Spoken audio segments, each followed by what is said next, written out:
Se você quer um atalho para entender 2026 antes mesmo de ver um carro na pista, esquece o papo de quem vai ter o melhor pacote aerodinâmico. Isso a gente só descobre quando a temporada mastigar o primeiro terço do calendário. Mas tem uma coisa que dá para cravar agora. Quem entra em 2026 com dois pilotos prontos para a guerra e quem entra com um piloto carregando a equipe nas costas. E é aí que mora a diferença entre um ano que podia ter sido e o ano que a gente realmente brigou. Porque em regulamento novo, a sorte não dura muito. O carro vai ser uma dúvida para todo mundo, beleza, mas a qualidade do piloto não é. O piloto é a parte do projeto que você já conhece. Você já viu sob pressão, você já viu errando, você já viu salvando o ponto onde não existia ponto. Em 2026, quando o grid estiver tropeçando em carros difíceis, em filosofias novas, em energia elétrica mudando tudo, quem tiver dois caras consistentes ganha um superpoder. Dados melhores, feedback melhor, desenvolvimento mais rápido, menos fim de semana jogado fora. Então, bora ranquear os lineups 2026 do pior pro melhor. E já aviso, isso aqui não é quem eu gosto mais. É frio, é cruel, é quem tem mais chance de extrair o máximo do que quer que seja que o carro entregue. E começando do fundo, em 11º, Racing Bulls, Liam Lawson e Arvid Lindblad. Esse é um daqueles casos que dá até raiva, porque o Lawson não é ruim. O Lawson, no melhor dia dele, vira estrela de meio de grid. Ele tem aquele pacote clássico de piloto da Red Bull, agressivo, confiante, sem medo de colocar o carro onde não cabe. O problema é consistência. O problema é frequência. O problema é que você precisa olhar para uma temporada inteira e dizer: eu confio que esse cara vai entregar em 18 de 24 corridas. E hoje, com o Lawson, essa resposta ainda não sai limpa. Tem fim de semana que ele parece pronto para subir. Tem fim de semana que ele some. E em 2026, sumir é a pior coisa que você pode fazer. E do outro lado, Lindblad, um Hulk, um moleque que a Red Bull claramente acredita, mas que entra com o peso mais injusto do mundo. Ser o único novato do grid num ano em que o carro vai ser diferente para todo mundo. E aí, vira aquela armadilha perfeita. Se ele for bem, vão dizer, óbvio, talento geracional. Se ele for mal, vão dizer, flop, queimado. Mas a verdade é mais simples. A curva é brutal. Se ele tiver um começo duro, a equipe vai depender do Lawson como referência. E quando você depende de um cara que ainda oscila, você vira um time que não constrói. Você vira um time que reage. Para mim, é o lineup mais frágil do grid. Não por falta de potencial, mas por falta de chão firme. 10º lugar, Alpine, Pierre Gasly e Franco Colapinto. E aqui é quase um déjà vu. Um piloto claramente acima do nível do carro e um segundo piloto que você ainda não consegue cravar se é parceiro ou problema. O Gasly, em 2025, fez o tipo de temporada que o paddock respeita, porque pontuar com um carro ruim, todo mundo aplaude no Twitter, mas dentro do paddock isso é visto como sobrevivência. É o cara que pega um projeto instável e mesmo assim tira resultado. Só que o drama da Alpine é que 2026 é um reset gigantesco e eles parecem estar apostando que vão dar um salto. E se eles realmente derem um salto, a pergunta vira: o Colapinto está pronto para acompanhar?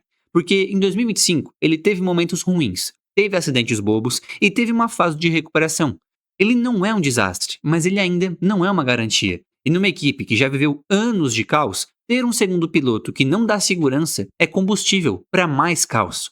9º lugar, Cadillac, Sérgio Pérez e Valtteri Bottas. E aqui eu vou ser justo, é um lineup melhor do que muita gente quer admitir. Porque se você está entrando na Fórmula 1 do zero, você não quer dois jovens crus. Você quer dois caras que já viram tudo, que já apanharam da categoria, que já sabem o que é domingo ruim e como salvar pontos em domingo ruim. E Pérez e Bottas são exatamente isso. Os dois foram, por anos, o retrato do escudeiro premium. Os caras que no dia certo até incomodavam o piloto número 1, mas que no agregado fazem a máquina funcionar. Só que existe um limite nisso. Primeiro, porque os dois passaram um tempo fora do grid titular, e isso cobra um preço. Segundo, porque nenhum dos dois é aquele piloto que arranca algo sobrenatural do carro. Eles são excelentes em operar um pacote bom, e a Cadillac, no primeiro ano, dificilmente vai dar um pacote bom. Então, eu vejo essa dupla como um colchão de segurança, e não como uma arma. Ainda assim, para uma equipe nova, é um baita começo. E sim, a Cadillac entrou com esse tipo de escolha justamente porque quer sobreviver ao choque do regulamento sem virar meme. 8º, Haas, Oliver Behrman e Esteban Ocon. E aqui eu vou te dizer, essa é a dupla mais subestimada do grid. Porque a Haas, para muita gente, é figurante. Só que você pega o Berman e percebe que ele tem aquela cara de piloto que evolui durante o ano e vira outra pessoa no segundo semestre. Ele tem velocidade pura, ele tem coragem, ele tem leitura, e quando ele começou a acertar a mão em 2025, ele começou a aparecer. Do tipo que se o carro der chance, ele faz bagunça. E aí tem o Ocon, que é o cara que divide a opinião do público. Mas, em termos de categoria, é um profissional chato. Ele pontua quando dá, ele incomoda quando precisa, ele é difícil de bater com consistência. E mais, ele é o tipo de piloto que ajuda um novato, mesmo que ele brigue com ele. A presença do Ocon pode acelerar o Berman porque coloca um padrão de referência toda semana. E antes de eu entrar nas equipes grandes, deixa eu fazer uma pausa rápida. Se você curte Fórmula 1 de verdade, coisa de fã que compra miniatura, usa camiseta, pendura quadro no setup, usa boné, dá uma olhada na Auto Fórmula. É a loja de produto da Fórmula 1 para quem é fã. E tem o meu cupom MOTOR01 que te dá 10% de desconto. O link tá na descrição e no comentário fixado. E eu vou deixar o QR Code na tela também para quem estiver assistindo pela TV. Qualquer compra lá ajuda o canal a continuar crescendo. Sétimo lugar, Audi. Nico Hülkenberg e Gabriel Bortoleto. E essa dupla é aquele tipo de dupla que não vira manchete, mas pode virar problema para os outros. Hülkenberg é o operador, o cara que se o carro te dá P9, ele te entrega P9. Se o carro te dá P12, ele te entrega P12. Não tem muito teatro. E no regulamento novo, isso vale ouro, porque você precisa de referência. E o Bortoleto, aqui é onde a história fica interessante. Ele entra como um jovem que pode crescer rápido num ambiente de fábrica que vai estar faminto por desenvolvimento. E tem um ponto simbólico que eu acho pesado. A Audi já colocou o R26 na pista cedo, em Barcelona, com os dois pilotos rodando no checkdown. Esse tipo de começo muda o clima do projeto. A Audi sabe o que está fazendo no jogo da narrativa e no jogo técnico. E se o Bortoleto der aquele salto de adaptação que muita gente já viu talentos darem, essa dupla vira uma das mais perigosas do meio do grid. Um cara consistente, mais um cara em crescimento. Sexto lugar, Aston Martin, Fernando Alonso e Lance Stroll. E aqui não tem mistério. É Alonso carregando e Stroll existindo. O Alonso é um daqueles casos que irritam porque desafiam a lógica da idade. O cara continua enxergando corrida como se tivesse 25. Ele continua lendo situação de pneu, janela de pit, causa e safety car. Ele continua achando espaço onde não tem. E se 2026 trouxer um carro arisco, um carro temperamental, um carro difícil, Alonso vai amar. Porque piloto como ele gosta de carro que exige cérebro.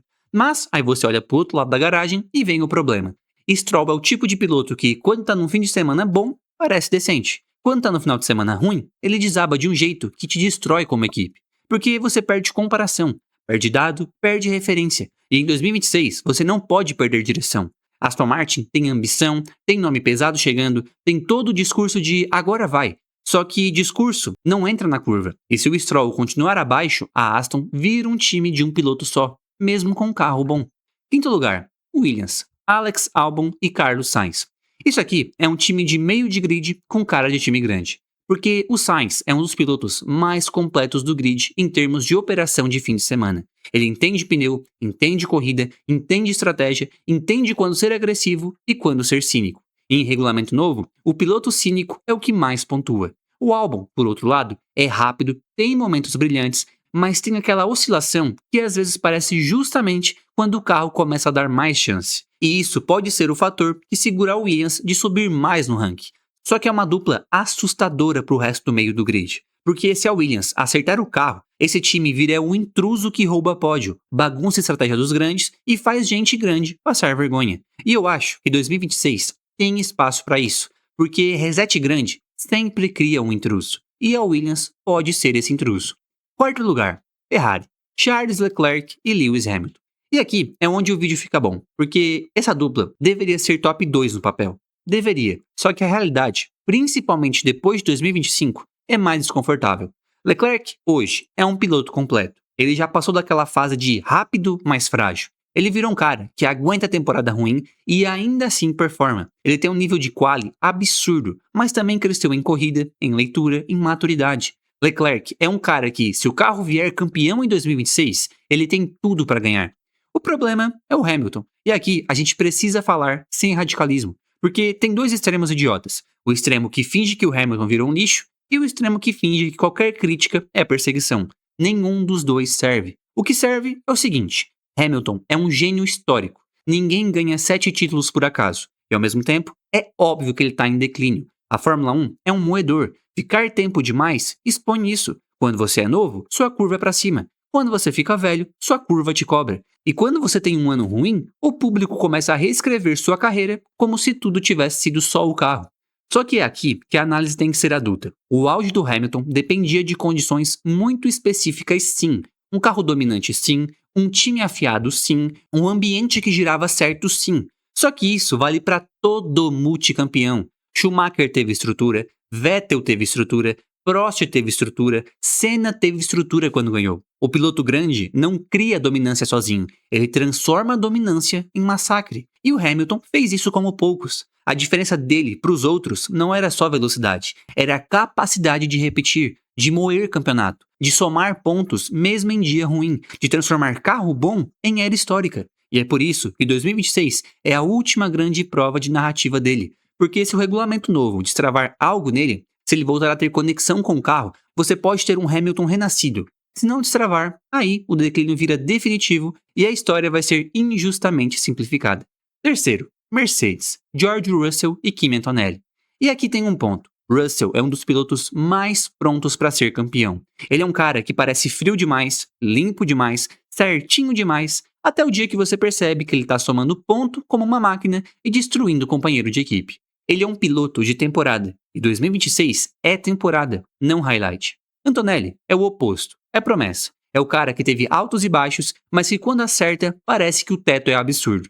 O que deixa a Mercedes em terceiro é exatamente isso. O Russell é certeza, o Antonelli ainda é processo. Mas se o Antonelli fizer o salto certo, isso aqui vira uma dupla que pode brigar com qualquer uma do grid. Porque aí você tem um líder pronto, mais um segundo piloto que também ameaça. Segundo lugar, Red Bull, Max Verstappen e Isaac Hadjar. Isso aqui é simples. Verstappen é a referência viva da categoria. Se você quer medir qualquer piloto do grid, você mede pelo quanto ele chega perto do Verstappen. E com o Hadjar, o que muda é a possibilidade real de a Red Bull não ser um time de um piloto só. Porque a história recente do segundo assento da Red Bull é um cemitério de expectativa. E todo ano a gente ouve, agora vai, esse aguenta. E todo ano o Verstappen transforma o outro em sombra. Mas eu vejo o Hadjar com um perfil diferente. Ele não tem cara de vou tentar copiar o Max. Ele tem cara de vou fazer do meu jeito e sobreviver. E isso, em 2026, pode ser a diferença. Porque se o carro mudar de comportamento, se as peculiaridades que só o Max driblava forem reduzidas, você pode finalmente ter uma Red Bull com 2 pilotos pontuando. Só que tem um porém. A Red Bull tem o hábito de triturar. E não é só o Max, é o ambiente, é a pressão, é a comparação, é o relógio. Então, para mim, a Red Bull é segundo porque tem o melhor piloto, mas o segundo piloto ainda precisa provar que não vai virar mais um capítulo triste. Primeiro lugar, McLaren, Lando Norris e Oscar Piastri. E aqui entra a frase que dói para muita gente. A melhor dupla não precisa ter o melhor piloto. Ela precisa ter 2 pilotos em nível de título. E hoje, a McLaren é a única que claramente tem isso. 2 caras que, com carro campeão, podem ganhar campeonato. Um não é escudeiro, um não é projeto. Os 2 são ameaça. Norris tem aquela coisa que muda quando você vira campeão. A ansiedade some. O cara para de correr contra o fantasma do será que eu consigo e começa a correr contra o grid. E isso é outra energia. Piastri, por outro lado, tem a frieza e o crescimento contínuo. Ele é o cara que aprende rápido e não repete erro por muito tempo. E numa era nova, com carro novo, com reset de tudo, ter 2 pilotos assim é o sonho de qualquer equipe.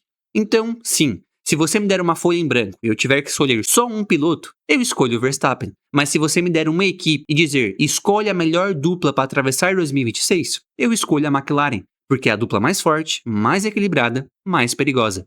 E agora eu quero fechar com a pergunta que realmente importa. Você acha que em 2026 a gente vai ver uma era de duplas, onde quem tiver 2 pilotos fortes domina, ou você acha que vai ser ao contrário? Vai ser uma era onde um piloto fora da curva carrega um carro estranho e vence na marra, tipo um 2012. E se você curte essa análise, e principalmente se você quer aprender a crescer um canal no YouTube de verdade, sem ficar patinando, eu sou afiliado do curso do Lucas do YouTube Sem Mimimi. Foi o curso que eu fiz e que me deu o mapa do jogo. Clique, retenção, construção de público e monetização de estratégia. É o melhor curso que temos no Brasil. Pelo meu link, você tem R$240 de desconto. Ele está na descrição e no comentário fixado. Se o teu objetivo é viver de YouTube, vale muito a pena dar uma olhada. E se você quiser entender como foi o Spygate e por que foi o maior caso de espionagem da história da Fórmula 1, assiste o vídeo que está aparecendo agora na tela. Eu sou José e esse é o Paddock Motor. Valeu, galera!